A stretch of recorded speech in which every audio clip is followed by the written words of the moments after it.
Hey guys, welcome to yet another amazing episode of Breakfree Millions with your coach Iffat Khan. Well, this is the place where you break free into the life and the business you desire. Pay It Forward was started by three women, Anu Seth, Preetha Wali, and Vinita Jain, to spread financial awareness and responsibility. They conduct financial services and awareness sessions for women and young employees. The idea is to raise and teach an important life skill that has been omitted in our education system. Mrs. Preetha Wali is an ardent financial educator and a proponent of financial awareness as an essential life skill. She has been teaching economics and investing for the last 10 years. Her observations on the changing paradigms of financial behavior inspired her to bridge the formal learning gap on the subject and focus on the basics of personal finance. In the past, she has worked with Times of India and the Cry Foundation. Their company has recently won the Her Rising Awards for Women Leaders and in L&D category. They are second amongst the top 12 emerging startups with unique ideas as researched by Your Story. Pay It Forward has been covered by Your Story, Bangalore Mirror, The Hindu, and many more. So let's welcome Preetha Wali. Hey guys, we've got an amazing and a very special lady today. Her name is Preetha Wali. So Preetha, let's welcome to our show. Welcome to our show. Hi. Breakfree Millions with Iffat Khan. And it's it's a very nice feeling to have you here because I work with women entrepreneurs and I really love working with them. And when I see you see a woman actually going ahead and building businesses and doing all of these amazing things with their ideas and actually doing the real work, impacting people, impacting the world in a better way, it feels amazing because that's always been my mission.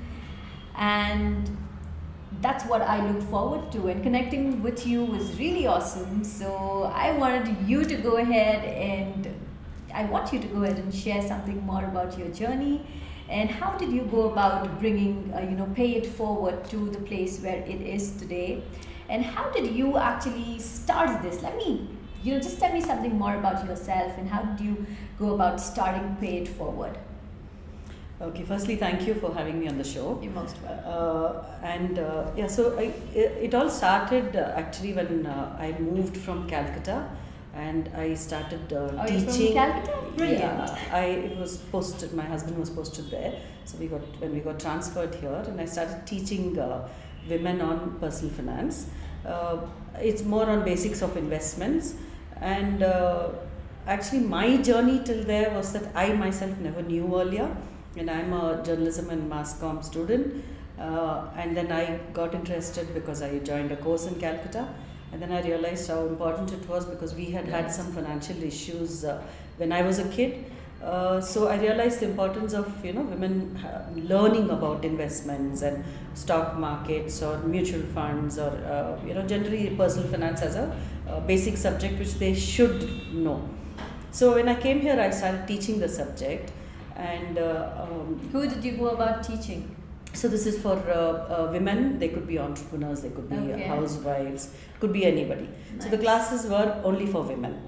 Nice. So it happened that Anu has been a friend, my partner Anu has been a friend for the past 25 years now. Wow. So I dragged her in for the classes, and Vinita was our third partner, who's Anu's friend. Anu dragged Vinita in for the classes, and that's how we got together. And what happened was we realized we wanted to reach out to a lot more people. Right. If we did these classes, then it would be restricted to just very few women. Mm-hmm. What inspired the three of us was during the workshops, we had a lot of participants, including them as students also, who found the benefit, the confidence that they got, the ability to go back and actually discuss a topic like finance, which usually women shy away from.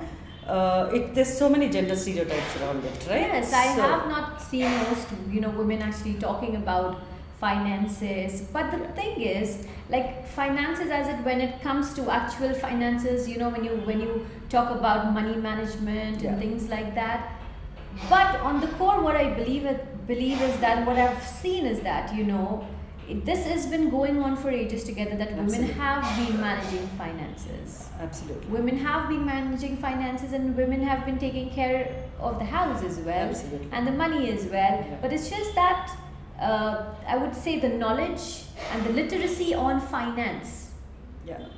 is what formally, a formal education has not been provided. So if you see, actually that's a very good point, that there is no formal education even for men. Yeah. It's just a gender stereotype which is prevalent across the world, not just in India, that the finance is a male domain. Right. And it is also something that we inflict on ourselves. It's kind of a self-restricting thing, that we think, okay, the man, be it the father, the brother, the husband, is anyway doing the job and doing it fine, so what's my problem, kind of a thing. Right. So we want to break that, because we find that women, like you just said, they're very good with budgeting the home finances. They're very good with, they don't take too much risk. They kind of take everybody into, when they plan something, they think of the children, the parents, the in-laws, even the neighbors probably at certain times.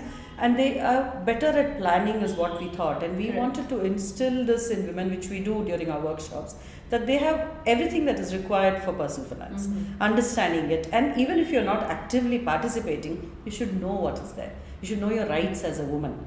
So what gave us a lot of confidence actually is that 3 of us came from this background of having worked, then taken a career break because of the children. And then it kind of, universe conspired for us to kind of get together to help out other women. Because when we got together and learned this, I mean, the kind of confidence that we came, that we got, and we realized that, it's a world of change for you. Yes.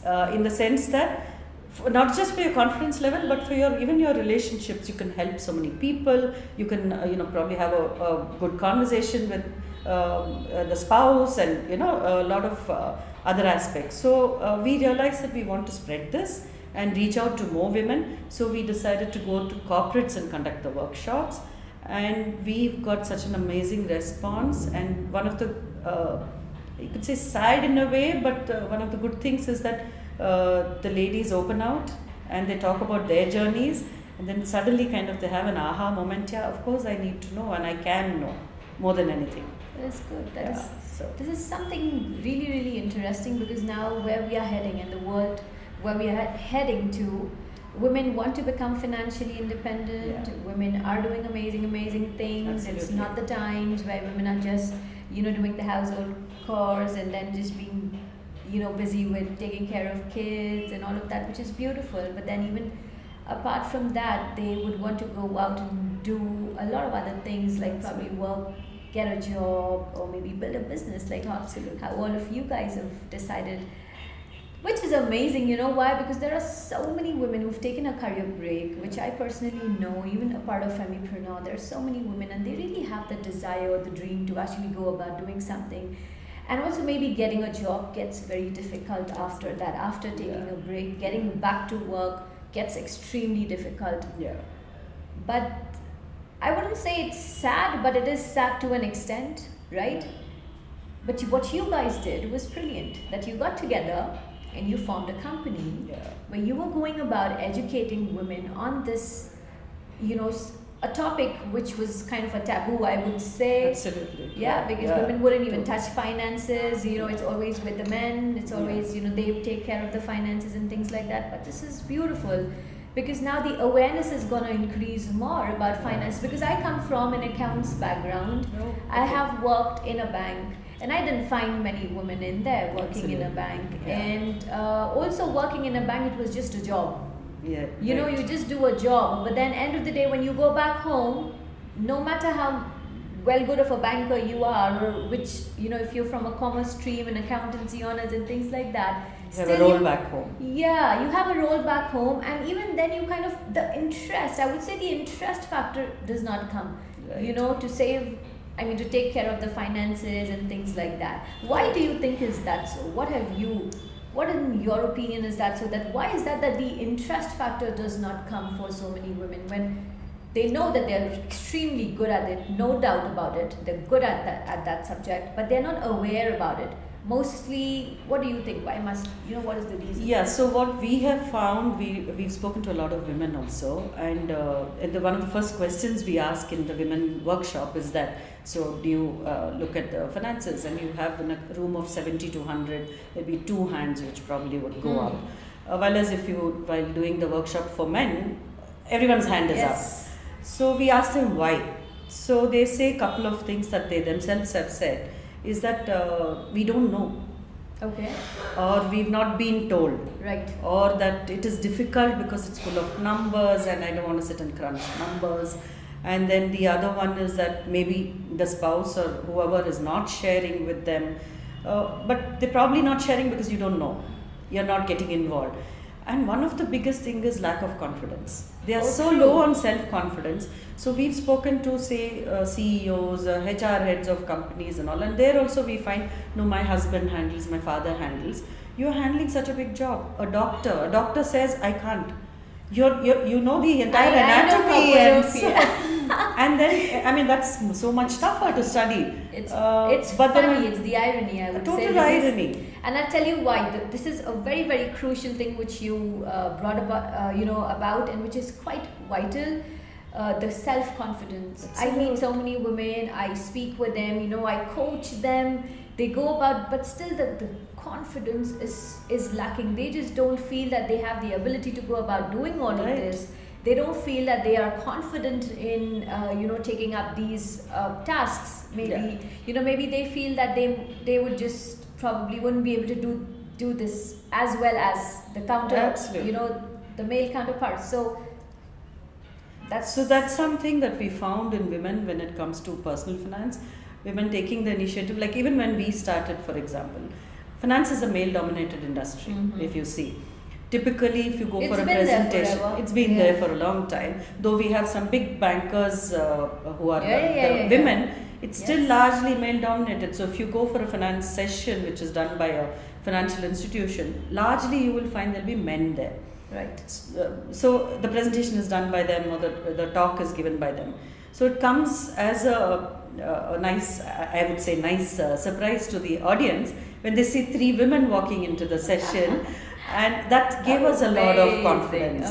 Saying that there are women doing it for women, doing these sessions for them, understanding also because while Vinita is a CA and CFP, Anu and me come from, Anu's a IT person and I come from this journalism background, absolutely nothing to do with finance, economics, commerce, accounts, none of those, but we are teaching it today. And what we are teaching is actually very basic, so the point is everybody needs that. So the awareness is absolutely, because no one has taught you. No one has taught you that very basics of personal finance. So we identified that and went into it, and then got acceptance, probably also because we were 3 women talking in a language which is easy for a common person to understand. No jargons, no technical analysis kind of a thing. That there are enough people to do it. There's tons of information on Google also, right? So that gave us a lot of confidence that the need is there, and we have to fine tune it to suit what is required. I mean, I can't sit and say, see, I'm a woman, I don't know, so this is all I'm going to do, right? So there is a need there. You have to work to that need. And I heard someone once say this thing that once you know your subject, whoever the person is, your man, woman doesn't matter. It's about the subject that you know. And the world is changing. Absolutely. And though there are, of course, there are still not only men, even women who give us a second glance, really, you're going to teach us finance kind of a thing. But because probably it's just the acceptability. They accepting us, changing that mindset itself. And what we are trying to do also in personal finance is that build that confidence in women and tell them, I mean, I can do it. I'm a journalism student. Why not you?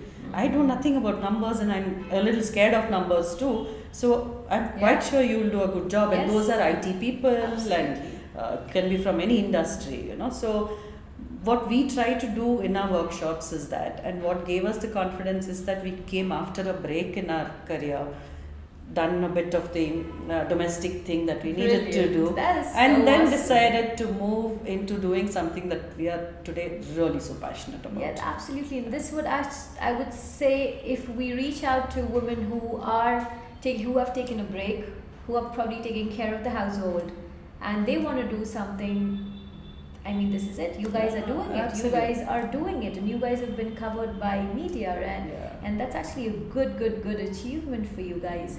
Also, I want to ask you, what was your biggest challenge when you started Pay It Forward? Something which was quite, I believe, wouldn't be accepted by many. So, what was your biggest challenge in this journey? So one of the there are a couple of things at various stages that happened, I could say, which are like things we had to overcome, not really challenges in that really tough sense. Like first thing is to find the right partner. I was really lucky that I had two people, one my very good friend from 25 years and her good friend for the past few years, that we ended up being together and having a partner makes a world of difference. At least that's what I feel, because it does. You can fall back on someone, there's someone to help you. It's something as simple as I'm not well today, and then you take charge, kind of a thing. So that gave a lot of comfort, and being three women, I think we kind of gelled very beautifully. And just the other day someone had put up saying that women not always necessarily help each other, but that's not true. I mean, I've got two partners who I know are my backbone in Pay It Forward. Similarly, that took a little while. Similarly, when we were forming the company, three of us coming from three different backgrounds, three different type of people, it took us a while. We had our own little internal, you can say, back and forth that we had, trying to adjust to each other's way of operating, each other's thoughts for the organization. And I must say, touchwood, we kind of, I think, worked at it, probably because of our age also, and you manage children and husband also. Yeah. So probably it was easier to compromise on a few things and, kind of put things together to ensure everything we are doing is good for the company. So that took a little while. That was a bit of a challenging time that we had. The other challenge was convincing women. Come, learn about personal finance. Who better to teach, because we don't sell anything How did you break education. that barrier? How did you, break free out of that challenge of acceptance? Yeah, so one of the thing is, say in corporates, so when initially we did this workshop for small women groups, like say you could come with 10 of your friends and say, can you just explain something to me? We are social entrepreneurs. So idea is that we're not looking at mass reaching out. We would love to reach out to the mass, but even one person, if we can help, we'd like to help. So when there were a few people who heard about us and said that we want to learn, so we did these sessions. And then when we went to corporates, luckily for us, two things were happening in the corporates, is that they were looking at wellness. Okay. So wellness, and they were looking at doing things for women under their category of D&I, where they were doing things for women, or L&D, where they were having sessions, educational sessions also. So today finance is a stress for everybody. You have, you don't have, it's a stress, right? And managing that is managing it is even more stressful while you're working and managing relationships and the Bangalore traffic.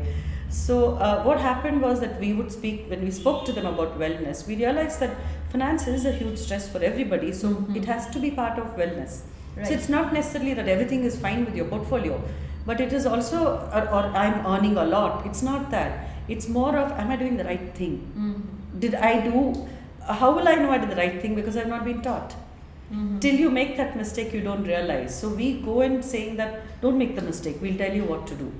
So it is more, so that kind of broke the thing, especially like I said, the fact that we have 3 women doing the sessions for women became a little more. In fact, we had participants who tell us that we are comfortable because you are women talking about it, because we feel our questions are really silly and stupid. No question is silly and stupid. Absolutely not. Yeah, absolutely. But unfortunately, finance is held as a topic somewhere there, which women can't reach or connect to probably.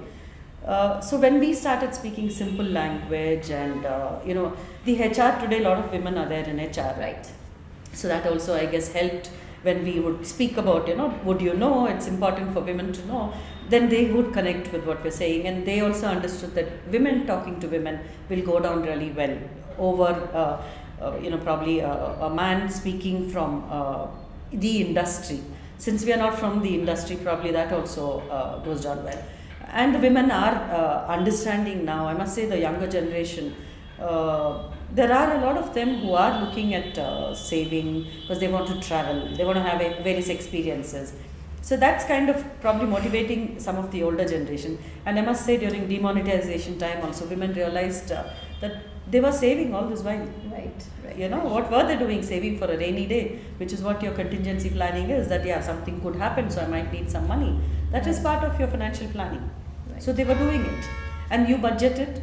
There's a school fee you need to pay, groceries you need to pay you for, keep maids doing you pay that for. You're doing it all the time. Yeah, you're doing it. So So there's just that you're not aware about it. It's not Absolutely. termed that as like, you're doing the finances and you're managing Absolutely. the finances. Yeah. It's just a hyped thing, I believe. Yeah. On a regular basis, all of us do it. We keep doing it. Absolutely. Yeah. So that's the thing we bring out in the session, saying, did you all have money during demonetization? All of them said, yes. Why did you keep it? We kept it for a certain reason, right? So that's what finance is all about.